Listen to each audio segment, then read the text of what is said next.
புதுவரவு நேயர்களுக்கு வணக்கம்.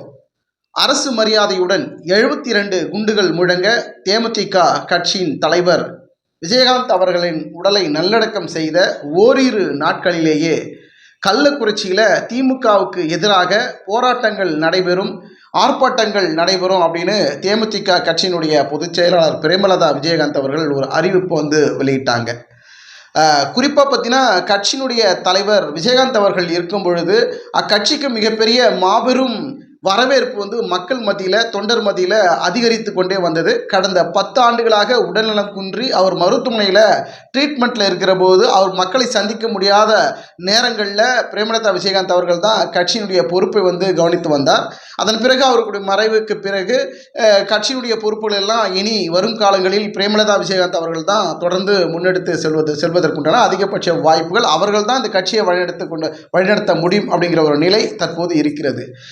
பிரேமலதா விஜயகாந்த் அவர்களை அதிமுக, திமுக, பாஜக இப்படி 3 முப்பெரும் கட்சிகள் பிரேமலதா விஜயகாந்த் அவர்களை, அதாவது தேமுதிக கட்சி தன் கூட்டணியில் இணைத்து அந்த கட்சிக்கு நம்ம ஒரு எம்பி சீட்டு கொடுக்கணும், அவர்களை வெற்றி பெற செய்யணும்.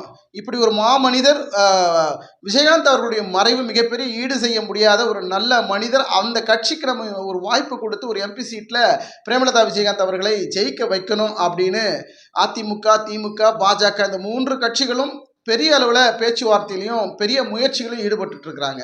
ஆனால் சமீப காலமாக சமூக வலைதளங்களில் பார்க்கக்கூடிய ஒரு முக்கியமான செய்தி அப்படி என்னன்னா, தொண்டர்களும் சரி, தேமுதிக கட்சியினுடைய விசுவாசிகள், தொண்டர்கள், நிர்வாகிகள் மத்தியிலையும் சரி, பொதுமக்கள் மத்தியிலும் சரி ஒரு கருத்தாக எழுகிற குரல் என்ன அப்படின்னா, தேமுதிக கட்சி தனித்தே நின்று வெற்றி காண முடியும். ஏற்கனவே இருந்த தேமுதிக கட்சியினுடைய தலைவர் இருக்கும்போது மிகப்பெரிய அளவில் கட்சியை வளர்த்திருக்கிறாரு. மக்கள் மத்தியிலும் தொண்டர்கள் மத்தியிலும் நல்ல வரவேற்பு பெற்ற தேமுதிக கட்சி அவருடைய மறைவிற்கு பிறகு எந்த அளவுக்கும் பின்னடைவுக்கு போகக்கூடாது, சரிவு நிலையை அடையக்கூடாது அப்படின்னா, கட்சியினுடைய தலைவருடைய ஆன்மா சாந்தி அடையணும்னா இவங்க எந்த கட்சியிலும் பிரேமலதா விஜயகாந்த் அவர்கள் தேமுதிக சார்பாக எந்த கட்சியிலும் திமுகவோ, அதிமுகவோ, பாஜகவோ எந்த கட்சியிலும் கூட்டணி வைக்காமல் தனித்து நின்று களம் கண்டாங்கன்னா நிச்சயமாக வெற்றி பெறுவாங்க அப்படின்னு சமூக வலைதளங்களில் பொதுமக்கள் ஒரு கருத்துக்களாக பகிர்கிறார்கள். தேமுதிக எந்த கூட்டணியும் போக வேணாம், அவங்க தனித்து நின்னாங்கன்னா நிச்சயமாக மாபெரும் வெற்றியை பெற முடியும், அவங்க எம்பி சீட்டை தாராளமாக வாங்க முடியும், பெற முடியும், ஜெயிக்க முடியும், அதனால் தனித்து தான் நிற்கணும் அப்படின்னு பொதுமக்கள் வேண்டுகோளையும் வைக்கிறாங்க. அதனுடைய சர்வே ரிப்போர்ட் என்ன சொல்லுது அப்படின்னாக்கா, தேமுதிக கட்சி எந்த கூட்டணியில் போனாலும் அவங்களுக்கு சீட்டு கொடுப்பாங்க, கண்டிப்பாக கொடுப்பாங்க. எல்லா முக்கிய கட்சிகளும் தேமுதிக வரவேற்கிறாங்க.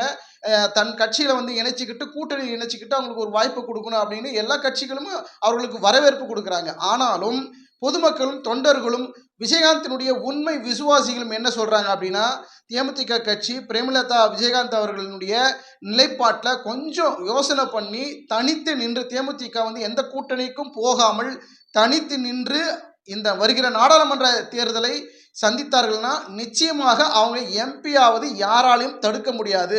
அந்த வெற்றி கனி என்பது தேமுதிக கட்சியினுடைய தலைவர் அவர்களுக்கு கொடுக்கக்கூடிய மிகப்பெரிய சாந்தியாக இருக்கும். அவருடைய ஆன்மா சாந்தி அடையும். அந்த வெற்றி மிகப்பெரிய சாம்ராஜ்யத்தை படைக்கும்.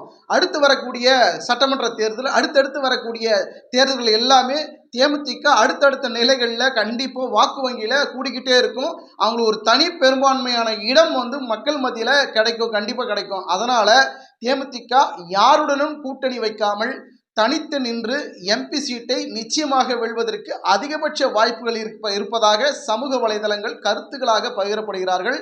இந்த விஷயத்தை தேமுதிக கட்சியினுடைய பொதுச் செயலாளர் பிரேமலதா விஜயகாந்த் அவர்கள் ஒரு கருத்தில் கொண்டு அடுத்த அரசியல் நகர்வுகளை எந்த கூட்டணிக்கும் போகாமல் தனித்து நின்று வருகிற நாடாளுமன்ற தேர்தலை எதிர்கொள்வார்களா, அல்லது பாஜக, திமுக, அதிமுக இது போன்ற கட்சிகளில் கூட்டணி வைத்து இந்த தேர்தலை சந்திப்பார்களா என்று நாம் பொறுத்து இருந்து பார்க்கலாம்.